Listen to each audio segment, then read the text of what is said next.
L'expérience et la technologie du Japon en matière de traitement des déchets ont été reprises dans différents pays à travers la planète. Dans cette vidéo pédagogique, nous vous présenterons plusieurs exemples. Le ramassage périodique des déchets a des points de collecte déterminés au Soudan. La gestion intercommunale du traitement des déchets en Palestine. La création et l'exploitation de sites d'enfouissement propres au Salvador. La mise en place d'un système participatif de gestion des déchets au Bangladesh. L'élaboration d'un système informatique de gestion des données et la campagne de sensibilisation aux 3R et aux questions environnementales en Malaisie. Et enfin, la sensibilisation des populations aux 3R en impliquant une grande diversité d'acteurs au Vietnam.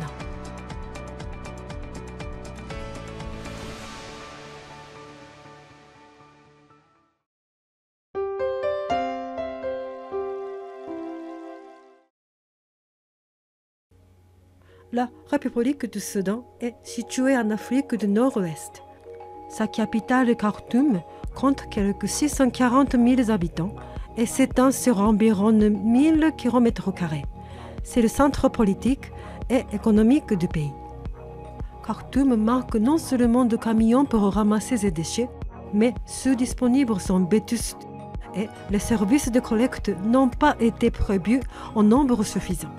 Résultat, des déchets jonchent la ville un peu partout.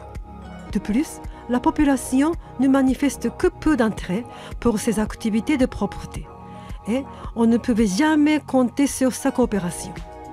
Afin d'améliorer la collecte des déchets, on a donc commencé par envisager un système de collecte périodique à des points de collecte déterminés. Cela consiste à organiser la collecte des déchets à des horaires et à des emplacements prédéterminés par les résidents. Ce système offre plusieurs avantages. Tout d'abord, le temps pour effectuer le ramassage est réduit et augmente le rendement. L'interdiction de sortir de ces poubelles à des horaires autres que ceux prédéterminés favorise le maintien de la propreté dans les quartiers. Les points de collecte étant circonscrits, la propagation des poubelles dans la rue est limitée et l'environnement de travail des agents de collecte des déchets est amélioré. Mais il reste des problèmes à résoudre. Décider des horaires et des emplacements des points de collecte peut paraître comme une charge pour les riverains. Un tel système ne permet pas d'identifier chaque personne qui dépose ses poubelles, ce qui réduit la responsabilité de chaque individu. La recherche de compromis pour déterminer les points de collecte peut également poser problème. Dans le cas de Khartoum, le ramassage périodique à des points de collecte a pourtant été la formule retenue comme étant la plus viable pour offrir un service régulier avec le peu de véhicules disponibles. Il était indispensable que la municipalité soit bien consciente des avantages et des problèmes avant de chercher à impliquer les résidents. Pour valider que l'approche était bien applicable à une agglomération comme Khartoum, il a été décidé de lancer un projet pilote dans quelques secteurs de la ville et d'expérimenter ce ramassage périodique des déchets à des points de collecte. Le projet pilote consiste à mettre en place de façon expérimentale le système de ramassage que l'on souhaite introduire à la fin et de collecter des données avant de prendre la décision finale. C'est une étape de validation du projet. Avant le projet pilote, on effectue une enquête préliminaire pour connaître la situation des services de collecte dans les secteurs donnés et évaluer le degré de satisfaction des riverains. La même enquête est effectuée après la mise en place du projet pilote. On compare ensuite les données avant et après. Si on constate des résultats positifs, comme une meilleure satisfaction des riverains ou une augmentation de paiement des frais de collecte des déchets, il y a de fortes chances pour que le modèle de collecte périodique à des points de collecte puisse être généralisé. Par contre, si les résultats ne sont pas encourageants, il faudra réfléchir à une autre méthode. Autrement dit, Les données fournies par le projet pilote serviront d'éléments pour justifier des décisions à prendre pour l'avenir. Elles offront également des informations utiles pour améliorer certains aspects avant la généralisation. Pour réussir un projet pilote, il convient avant tout de sensibiliser les résidents pour obtenir leur adhésion. En effet, pour que la collecte périodique à des points de collecte soit efficace, les riverains doivent déterminer les horaires et les emplacements de passage des camions.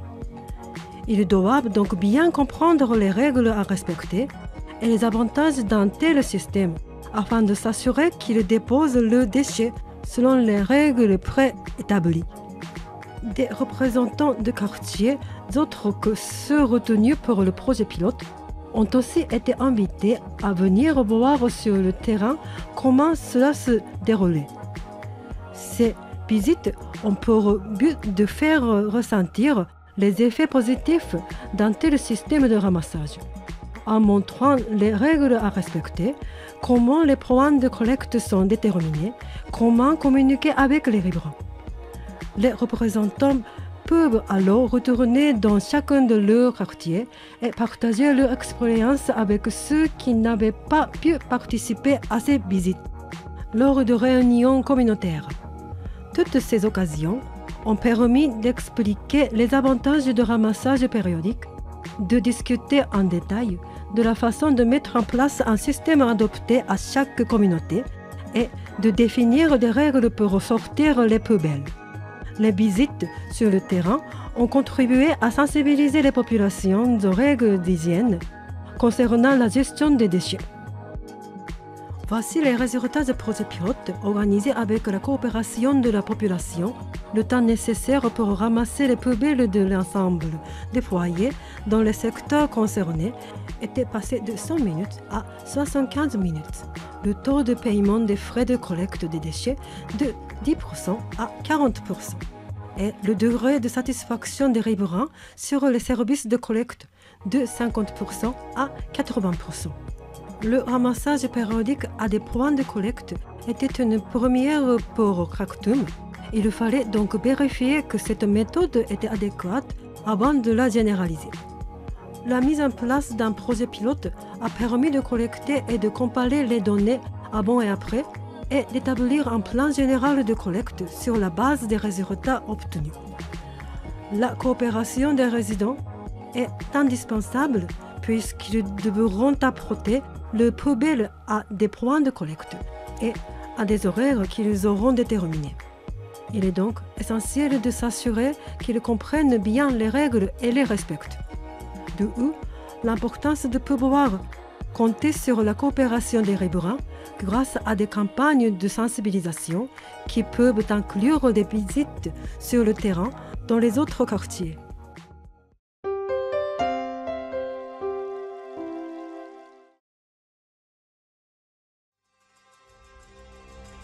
Ici, on traite des territoires gérés par l'autorité palestinienne au Moyen-Orient. En Palestine, les districts sont les collectivités locales responsables de la gestion des déchets. La majorité des districts sont de petite taille, ne regroupant parfois que quelques centaines d'habitants et, dans le meilleur des cas, quelques dizaines de milliers d'habitants. Les ressources financières et humaines de ces petites collectivités sont très limitées. Elles manquent de véhicules et ne disposent pas non plus de décharge pour les déchets ultimes, ce qui explique le manque de progrès dans ce domaine. Résultat, les déchets n'étaient pas traités de façon adéquate. Ils étaient brûlés à l'air libre ou déversés dans des décharges à ciel ouvert, contribuant à détériorer l'hygiène et le cadre de vie des Palestiniens. Pour améliorer la situation, on a proposé une gestion intercommunale dans la gestion des déchets entre plusieurs collectivités locales. Des syndicats interdistricts appelés Joint Service Council ou JSC ont été créés avec comme mission d'organiser la gestion intercommunale. L'objectif était de mettre en place un système dans lequel les districts d'un même secteur coopèrent pour offrir des services réguliers de gestion des déchets avec une charge moindre pour chaque district. Réduire cette charge financière est bien sûr un avantage immédiat, mais la gestion intercommunale garantit aussi plus d'efficacité des services. Les camions sont exploités et entretenus en commune. Les décharges sont partagées entre districts voisins. On peut dès lors construire et rentabiliser des installations de plus grande taille avec autant d'économies d'échelle.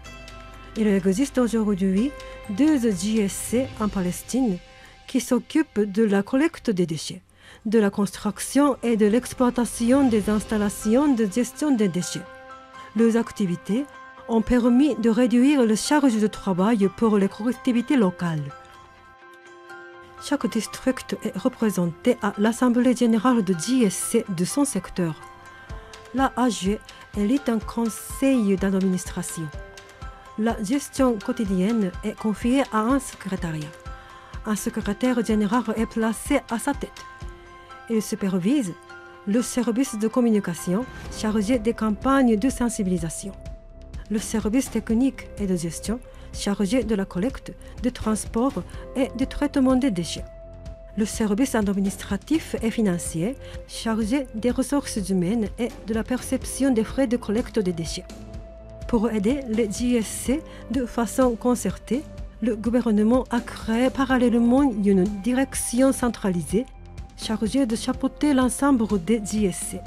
De plus, les JSC qui ont besoin d'une assistance technique peuvent inviter les secrétaires généraux d'autres JSC qui gèrent bien leurs activités ou les directeurs des grandes usines de traitement des déchets pour obtenir le conseil.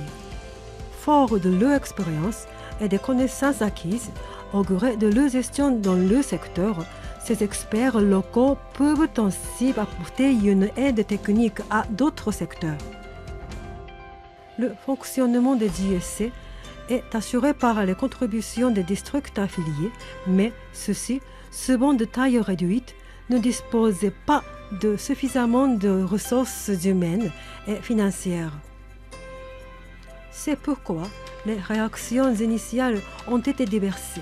Certains districts ne voulaient pas prendre en charge les coûts, d'autres avaient du mal à imaginer ce que cette charge représenterait. La coordination a fait l'objet de nombreux débats au sein des JSC. Les représentants des districts favorables se sont rendus dans des districts hésitants pour expliquer en détail la charge financière et la mise à disposition de ressources humaines. Un projet de plan directeur est né de ces échanges. Il comprenait les principes de base pour une gestion des déchets par les JSC. La répartition des ressources humaines et du matériel, le budget nécessaire, etc. Ce projet a été débattu plus en amont afin de réduire encore la charge de chaque district, tout en garantissant un système efficace. Au final, un accord entre tous les districts des JSC a été convenu, permettant la mise en place d'un système de coordination géré par les JSC. La coordination dans la gestion des déchets permet d'offrir à la population des services réguliers, mais les coûts sont pris en charge par les districts affiliés chaque JSC. C'est à eux de garantir les ressources financières pour exploiter, maintenir et entretenir les installations communes. Le paiement des résidents d'un frais de collecte des déchets est donc indispensable pour maintenir l'équilibre financier. Bien que le principe de ces frais existait déjà en Palestine, les habitants prêts à les payer étant limités, avec un taux de recouvrement relativement bas pour différentes raisons. Les Palestiniennes étaient peu sensibilisées à l'importance de la gestion des déchets. Les activités des JSC n'étaient pas connues. Nombreux étaient aussi les habitants, d'autant que la coordination allait améliorer la situation. Des efforts ont été effectués sur la communication, notamment sur la forme de réunion d'information aux résidents. L'objectif n'était pas seulement de faire comprendre l'importance du paiement de la redevance, mais plus largement les avantages d'une meilleure gestion des déchets à travers les ISC. Cependant, selon les secteurs et les populations, l'adhésion aux activités des ISC et de la gestion des déchets varie. Même en organisant des réunions avec le même contenu, il s'avère parfois difficile d'obtenir l'aval des résidents dans certains secteurs. On a donc imaginé 3 différents types de réunions selon le niveau de compréhension des riverains. Les réunions de type 1 s'adressaient à des résidents peu conscients des enjeux de la gestion des déchets et ne connaissaient pas le rôle des ISC. Elles se concentraient sur des explications sur les ISC et ses activités. Les réunions de type 2 ajoutaient aux explications des réunions de type 1 des informations sur le service des ISC et le coût. Les réunions de type 3 visaient à obtenir l'aval des populations sur les activités de la ISC en s'appuyant sur les informations et les connaissances acquises lors des réunions de type 1 et 2. En organisant ainsi des réunions par étapes en fonction du degré de compréhension des habitants, on a pu obtenir une meilleure adhésion aux activités des ISC ainsi qu'une coopération plus forte des résidents pour le paiement de la redevance. Ces réunions ont été menées sur le long terme avec persévérance. Voici les résultats obtenus dans un secteur. Le taux d'acceptation du travail de la ISC est passé de 70% à 79%. Le taux de satisfaction envers les services de collecte de 58% à 90%. Et le recouvrement des frais de collecte de 66% à 81%. En résumé, les ressources limitées en personnel, matériel et financement des petites collectivités locales l'empêchaient de consolider seul le système de gestion des déchets. La gestion intercommunale a permis de confier de façon unifiée cette gestion à une organisation spécialisée tout en réduisant la charge pour chaque district. C'est sur ce principe qu'a été mis en place un système pouvant offrir des services réguliers de collecte et de traitement des déchets couvrant tous les secteurs à moindre coût pour les collectivités locales. Des campagnes de communication ont été menées sur le long terme autour de réunions d'information aux résidents afin de mieux faire connaître le travail des ISC et les avantages de la gestion intercommunale. Le résultat a été une plus grande satisfaction des habitants et une augmentation de paiement des frais de collecte.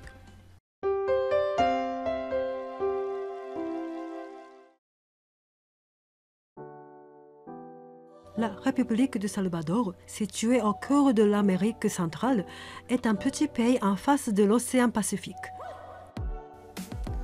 Au Salvador, les déchets étaient laissés à l'abandon, sans aucun traitement dans des décharges à ciel ouvert, avec pour conséquence la contamination des sols et des eaux souterraines, mettant en danger l'écosystème et la santé des populations.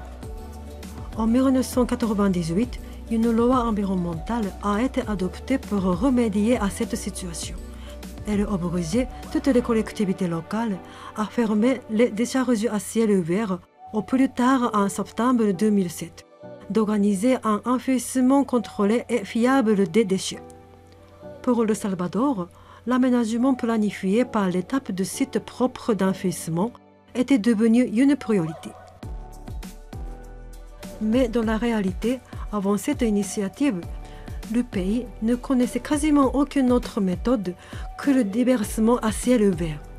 Pour répondre à cette problématique d'un aménagement durable et d'une exploitation maîtrisée pérenne, on a fait appel au système de décharge semi-aérobie, appelé également méthode Fukuoka. Voyons concrètement ce qui a été fait.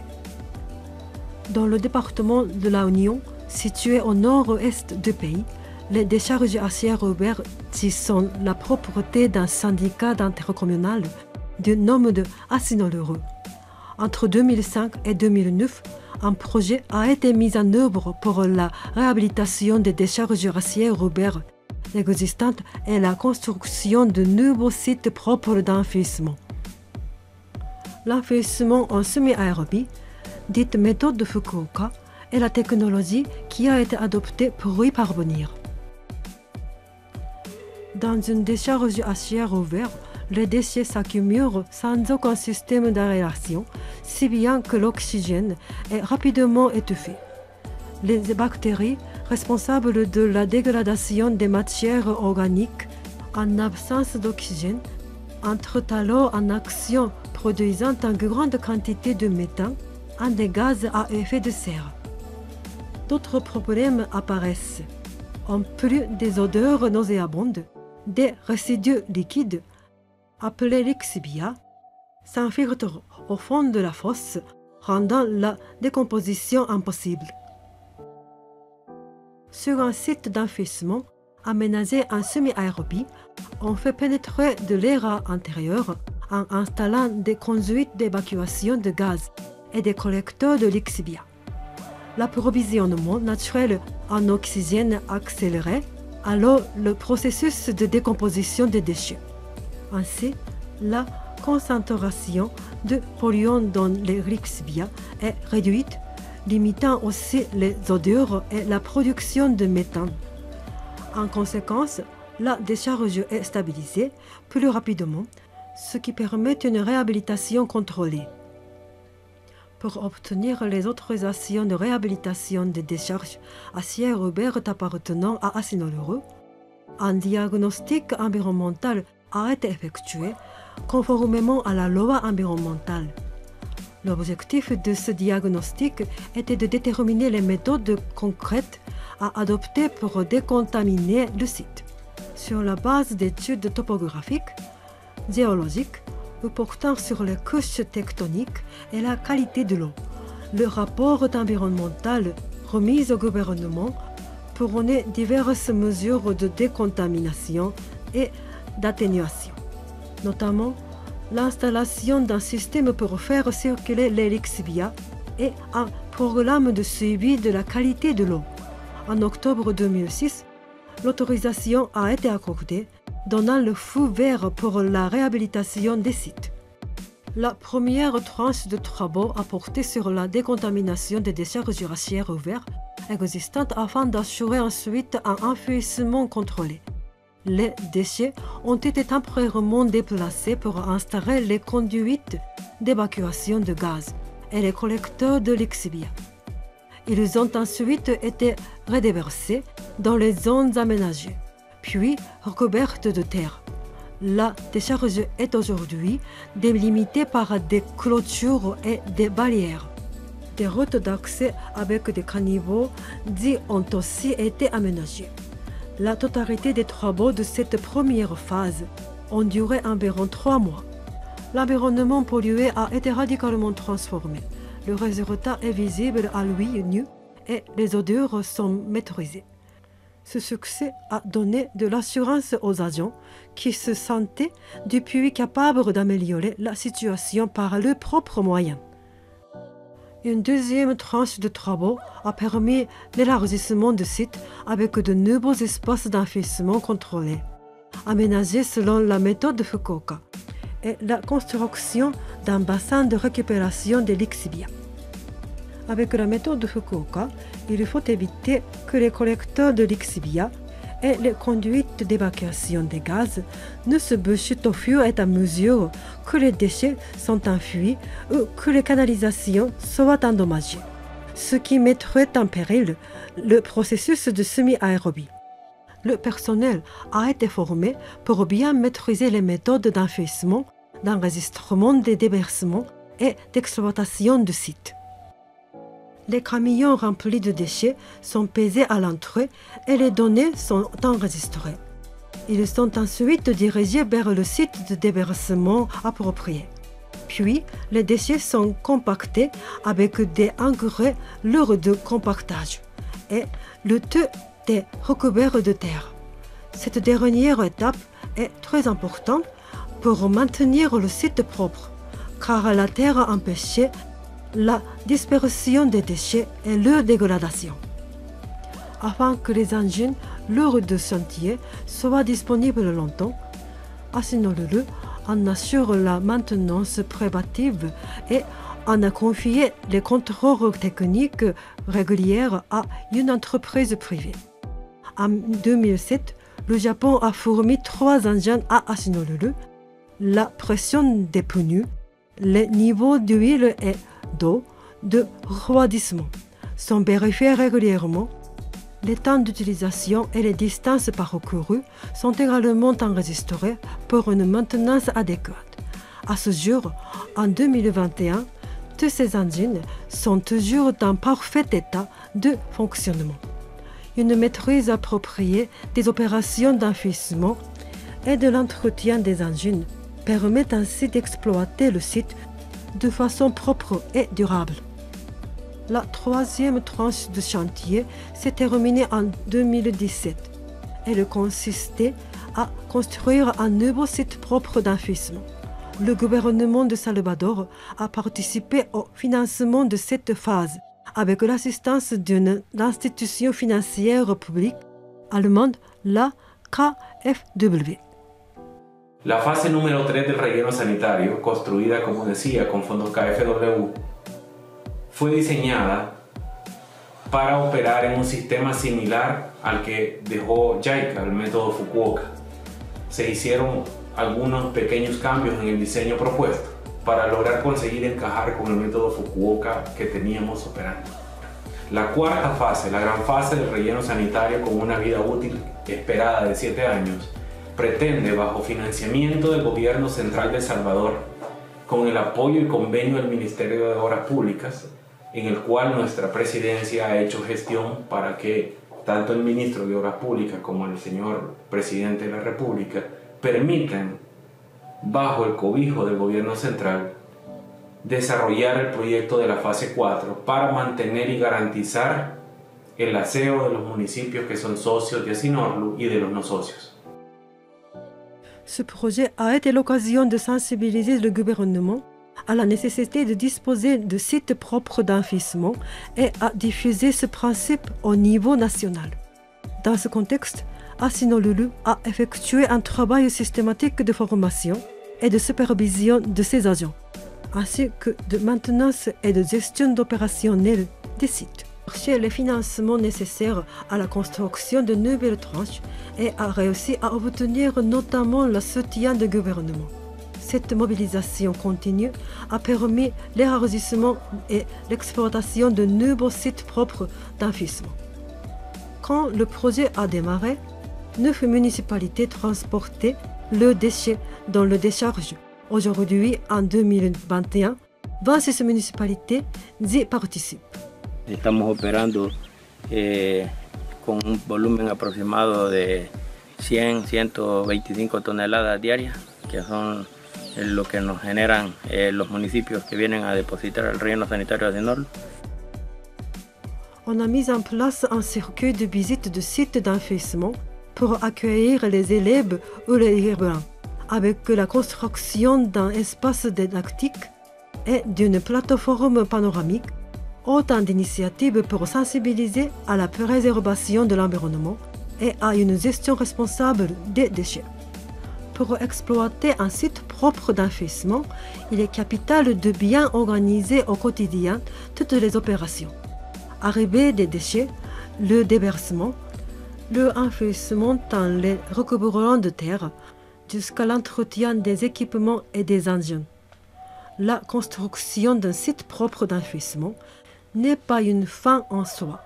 Pour l'exploiter de façon durable, l'acquisition de connaissances et de techniques par les agents est essentielle, d'où l'importance de la formation continue.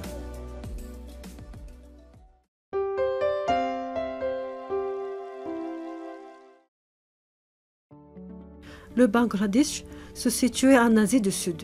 Sa capitale Dhaka, avec une population de plus de 20 millions d'habitants, a connu une urbanisation accélérée et anarchique, entraînant de graves problèmes, décharges sauvages, pollution atmosphérique, pollution des eaux. Cette situation s'explique en partie par la fragilité organisationnelle de la gestion des déchets. et le manque d'intérêt de la population pour les sujets liés à la propreté et au traitement des déchets. Voici un projet mis en œuvre pour disposer d'un système de gestion des déchets adopté au terrain avec la participation des habitants, sur la base de la division administrative existante en quartier sous forme de wards. La ville de Dhaka est en effet découpée en différentes circonscriptions, dont la plus petite est le ward. On en compte environ 130 en tout en 2022.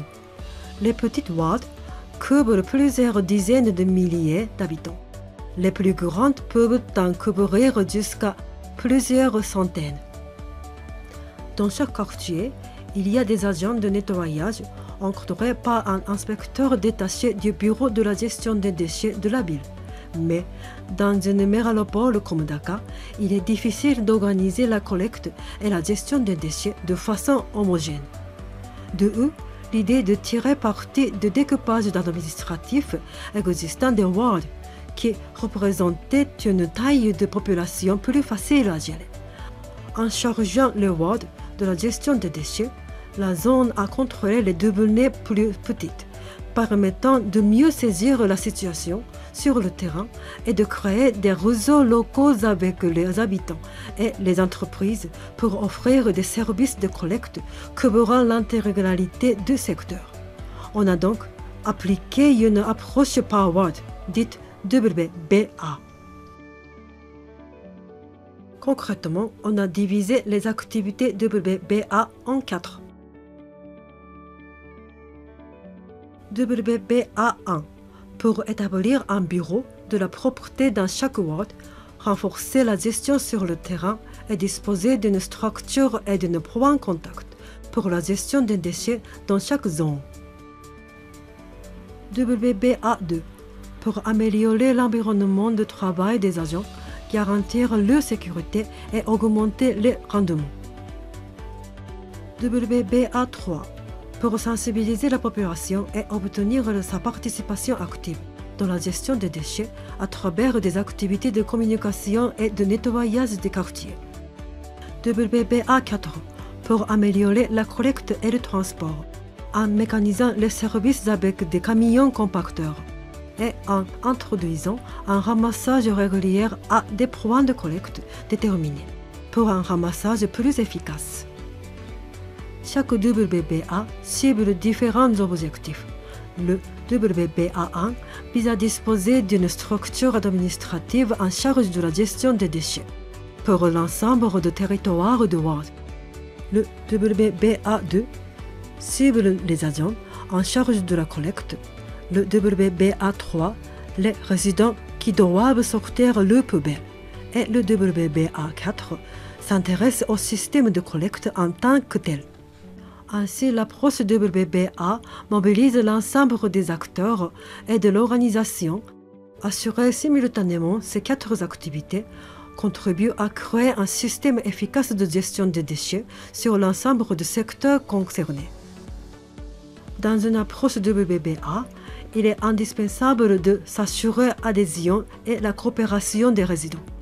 À Dhaka, la municipalité peut faire appel à des prestataires pour la collecte des déchets ménagers, mais ce sont les résidents qui sont responsables de sortir leurs poubelles pour les apporter jusqu'au point de collecte. Malheureusement, les résidents ne savent pas toujours où se trouve le point de collecte le plus proche de chez eux, si bien que certains se contentaient de les jeter dans la rue ou dans des terrains vagues. Pour y remédier, on a entamé des campagnes de communication pour obtenir la coopération des résidents. À Dhaka, il existe de nombreuses organisations de résidents, des groupes d'entraide, des communautés religieuses, des clubs de jeunesse, etc. Une enquête a été menée pour connaître les responsables de ces organisations ou les personnes influentes par quartier. Puis, on a établi de nouvelles associations de quartier autour de la problématique de la gestion des déchets, avec toutes ces personnes clés de la vie locale. En les incluant dans la démarche, il devenait plus facile de sensibiliser la population et d'obtenir leur aval. Ces nouvelles associations de quartier se sont mobilisées et ont adopté des plans d'action communautaire, détaillant les mesures à mettre en œuvre sur le sujet des déchets. Dans de nombreux wards, on a pu voir des manifestations demandant de maintenir la propreté de quartier, des campagnes de sensibilisation aux questions environnementales sous forme de spectacles ou de concerts, des opérations de nettoyage en concertation avec les autorités. Dans l'un des wards, l'association de quartier a même effectué une inspection de l'état de propreté de toutes les rues. Les décharges illégales repérées pendant cette action ont été totalement nettoyées avec la coopération des riverains. Dans de grandes agglomérations comme Dakar, il est difficile d'imposer à la population les mêmes règles partout pour sortir les poubelles. Il est préférable de confier la gestion des déchets à un niveau administratif existant plus restreint, qui couvre une population plus réduite pour offrir des services réguliers, plus adaptés et qui couvre l'intégralité d'un secteur donné. Pour obtenir la participation des résidents, il est important que les autorités publiques s'efforcent d'impliquer toutes les communautés et facilitent la création d'associations de quartier, en faisant appel à des représentants locaux et aux personnes influentes. Avec le soutien de ces personnalités locales, il devient plus facile de mobiliser les résidents et d'obtenir leur coopération. Pour que les campagnes de sensibilisation aient un impact, il est aussi important qu'elles soient basées sur des plans d'action adoptés par les résidents eux-mêmes.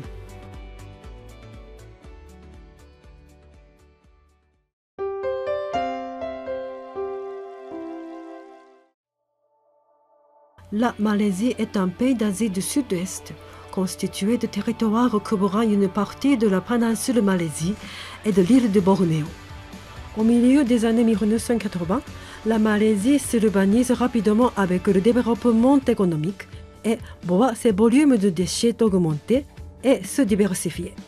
Le gouvernement a alors encouragé la valorisation des déchets, mais le taux de recyclage n'a pu dépasser les 5%. Le pays s'est retrouvé face à une augmentation des coûts de traitement des déchets et une difficulté à trouver de nouveaux sites d'enfouissement. Voyant les initiatives prises pour remédier à la situation, on a commencé avec un état des lieux de recyclage, en établissant un système informatisé national sur le recyclage. On a cherché aussi à réduire le volume en sensibilisant aux 3 R dans les écoles, à travers des activités pour limiter la production de déchets ou pour réutiliser ou valoriser les déchets. Le système informatisé national sur le recyclage est constitué d'une base de données sur des sujets d'ordre général et pratique et sur les déchets valorisables. Elle est alimentée par les municipalités de façon numérique. On y trouve des informations générales sur les différentes municipalités et les centres de collecte existants, des données pratiques sur les emplacements des points de collecte ou sur les différentes catégories de déchets recyclables ramassés, ou encore la liste des organismes compétents fournis par les municipalités. Toutes ces données sont compilées dans un rapport national sur les activités de recyclage. Ce rapport est rendu public sur Internet, permettant à la population ou aux parties concernées d'accéder facilement aux informations relatives au recyclage. Pour maintenir un tel système, il est indispensable de disposer et de former les ressources humaines adéquates, les agents responsables de gérer ces données au niveau central et se charger de fournir les données au niveau de chaque municipalité. On reçut une formation continue sur le lieu de travail et à travers les réunions avec les acteurs concernés. Un encadrement lui a permis de se familiariser avec le logiciel et les méthodes d'analyse des données. L'introduction de la base de données a permis un meilleur accès aux principales données facilitant d'autant les études, les analyses et la création de graphiques ou de tableaux pour publier les résultats. Ce système informatique est très utile pour comprendre l'état des lieux de la gestion des déchets, aussi bien pour les agents territoriaux que pour la population. Aujourd'hui, en 2022, toutes ces données sont publiées et téléchargeables sur le site du ministère malaisien du Logement et des collectivités locales. Disponibles depuis 2012, elles permettent de suivre l'évolution des volumes de déchets produits, le taux de recyclage ou encore les types de matériaux rejetés. Elles contiennent aussi des informations publiques sur le nombre de décharges illégales ou de plaintes déposées. Avec le temps, la compilation de ces données devrait contribuer à améliorer encore les capacités de gestion des déchets au niveau national en fixant des objectifs réalistes et en répartissant de façon plus efficace le matériel et les équipements. La mise en place d'un système informatisé permet de disposer de données fiables pour une meilleure gestion des déchets au niveau national et contribue à planifier les besoins à venir. Mais si on n'a pas les connaissances adéquates, à la fois pour fournir correctement les données et pour les analyser, ces informations n'auront que peu de valeur. De eux, la nécessité de recruter et de former des informaticiens pour entretenir le système, mais aussi d'encadrer correctement les entreprises et les collectivités locales qui alimentent la base de données. Il est également important, à travers une éducation sensibilisante aux questions environnementales, de changer les mentalités des jeunes générations. Une concertation entre le ministère chargé de la gestion des déchets, le ministère de l'Éducation, les collectivités locales et les enseignants a abouti en Malaisie à l'adoption de directives pour la promotion des activités 3R dans les établissements scolaires. C'est sur cette base que les programmes 3R ont pu être mis en œuvre dans les écoles primaires et les collèges. Les directives enclenchent une approche participative et durable pour que les programmes 3R dans les écoles se poursuivent à long terme. Pour garantir une participation active des élèves, on a introduit le principe de cycle PDCA, par exemple, dans l'étape de contrôle, des fiches d'activités concrètes demandent de mesurer la quantité de déchets produites chaque jour par les corps par catégorie et de calculer clairement la réduction effective. Dans la commune de Miri, suite à des enquêtes à des réunions, 9 écoles ont manifesté leur intention de participer au programme. Dans l'état de Johor, 6 écoles ont été sélectionnées par les autorités publiques pour y participer. Avant le lancement du projet, des réunions ont été organisées pour expliquer aux enseignants les objectifs du programme et comment le mettre concrètement en œuvre. Dans le cas de l'État de Johor, le programme a été gradué en 3 niveaux, selon le degré de maturité des écoles en la matière. Ainsi, pour les écoles que débutant dans les activités 3R, on commencerait avec le niveau 1 dans les salles de cours et la salle des professeurs. Le niveau 2 ciblait des écoles qui avaient déjà mis en place des activités 3R de base en leur demandant de se concentrer sur la cantine. Enfin, dans les établissements où le 3R était activement mis en œuvre, on déploie une pédagogie environnementale pour généraliser l'attitude 3R dans la vie de tous les jours des élèves et de leurs familles. À travers ces efforts, on a même réussi dans une école à réduire de 90% l'utilisation des sacs en plastique et de 70% l'utilisation de papier. Ce ne sont pas seulement les élèves qui ont adopté une attitude 3R, mais aussi les enseignants et les familles qui ont suivi le mouvement, avec pour résultat d'une diminution de volume de déchets pour toute la communauté bien au-delà de l'école elle-même. Grâce à cette éducation environnementale dans les écoles, le principe de recyclage a fait son chemin dans les mentalités, contribuant à la généralisation de buy-back center, c'est-à-dire des espaces où les déchets valorisables sont rachetés.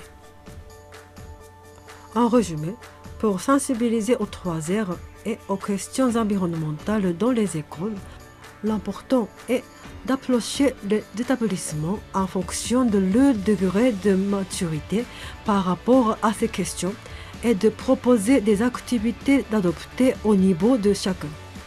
Pour généraliser l'éducation environnementale dans les écoles, une coopération entre le ministère chargé de la gestion des déchets et le ministère de l'Éducation est indispensable. L'implication de ce dernier et des enseignants et l'élaboration de directives permettra d'obtenir un texte pratique, facilement applicable sur le terrain, avec au final une meilleure sensibilisation aux questions environnementales.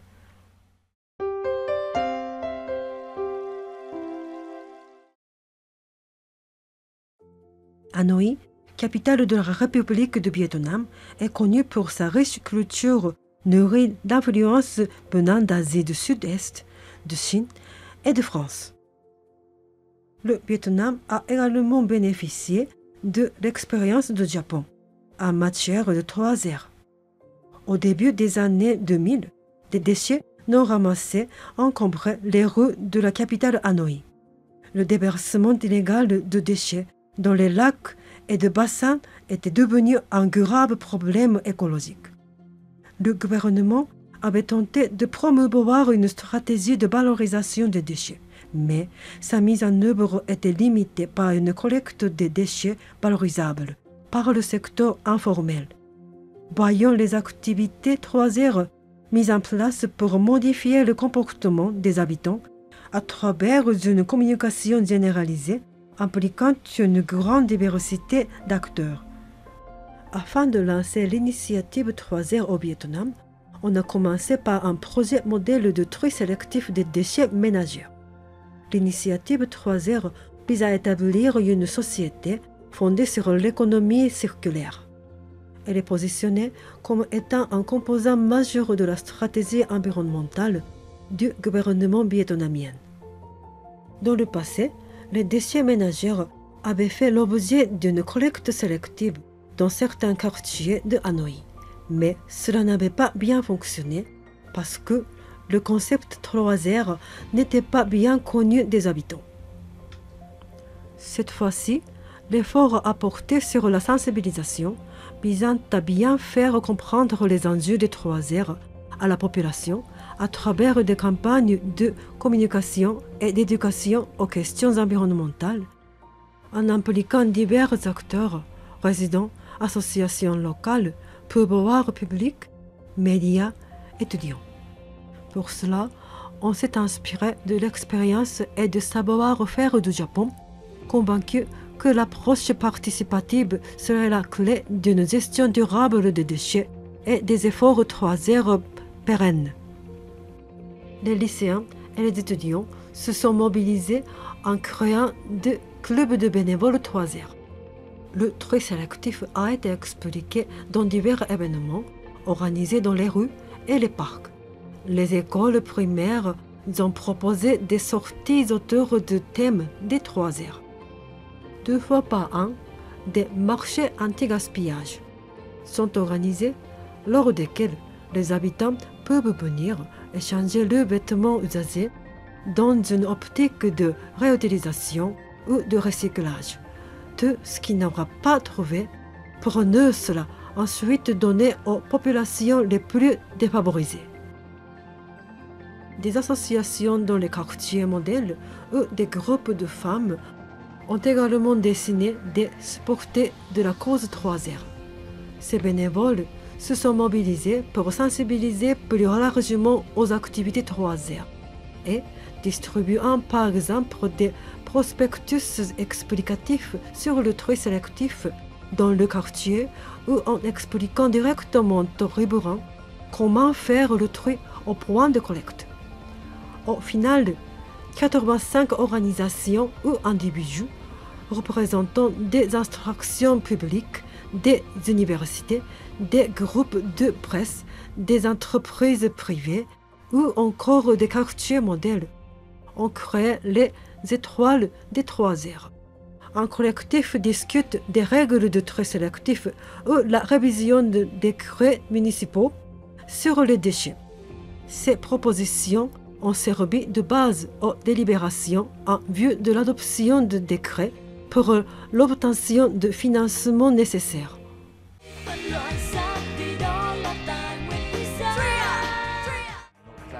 Des spots publicitaires sur les 3 heures ont été diffusés à la télévision. Les médias ont également largement couvert les opérations 3 heures ou les quartiers modèles, ce qui a contribué à attirer l'attention sur les problèmes et à divulguer largement les principes auprès de la population. Le mouvement a convaincu le maire de Hanoï, qui a fait adopter des objectifs d'action concrète pour les habitants, comme l'utilisation de sacs écologiques réutilisables ou le tri sélectif à la source par chaque foyer, en s'inspirant de la déclaration des étoiles des 3 heures. La généralisation des 3 heures a ainsi progressivement sensibilisé la population aux questions environnementales. Une fois la collaboration de la population est acquise, le tri et la collecte des déchets recyclables, tels que les déchets biodégradables, le verre, les métaux, etc., ont été encouragés. Dans les quartiers modèles, les volumes de déchets ont été réduits de 30 à 40% pendant les 3 années de projet. L'implication d'une grande diversité d'acteurs, universités, médias, secteur privé, a été la clé pour s'assurer l'adhésion des résidents aux 3 heures. En effet, en attirant ainsi l'attention sur les problèmes qui y sont liés, on a stimulé la motivation des habitants, fait évoluer les comportements et la conduite de la société dans son ensemble. Dans la gestion des déchets, le premier rôle ne revient pas aux autorités publiques, mais à la coopération entre les habitants et les autorités publiques.